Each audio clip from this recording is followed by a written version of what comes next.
I've got an extraordinary statistic for you. Turns out we taxpayers are on the hook for nearly $20,000 for each refugee who arrives in America. On arrival, they qualify for cash, welfare, food stamps, housing, medical aid, etc., etc., etc. Now, with us now is Congressman Brian Babin. He's a Republican from Texas. Congressman, forgive me, but I'm going to take you to task a little bit on this. We are shocked at that $20,000 number. But you guys have been controlling Congress, the House and the Senate, for a number of years now, and nothing changes. They still come in, we still pay the money. Why has nothing changed?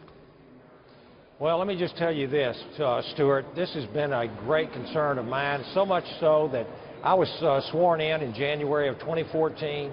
We immediately dropped a bill, introduced legislation to stop and suspend this dangerous refugee program.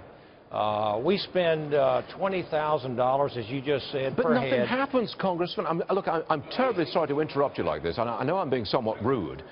But, you know, nothing ever happens. Nothing changes. And people are really angry about this.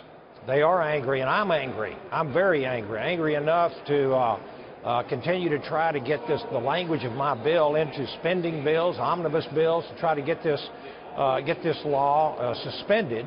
To do two things, to not only determine how much we're spending on each one of these refugees exactly, or the entire program, but also to do a national security risk assessment, because we know that ISIS has already pledged to exploit this program, and what we're simply doing is giving an open door of opportunity for ISIS to come in legally and at taxpayers' expense to set up bases of operation inside the United States. We don't have to look any further than Western Europe to see what is going to happen in the United States, and you can see what happened in San Bernardino and other places. Can I say this?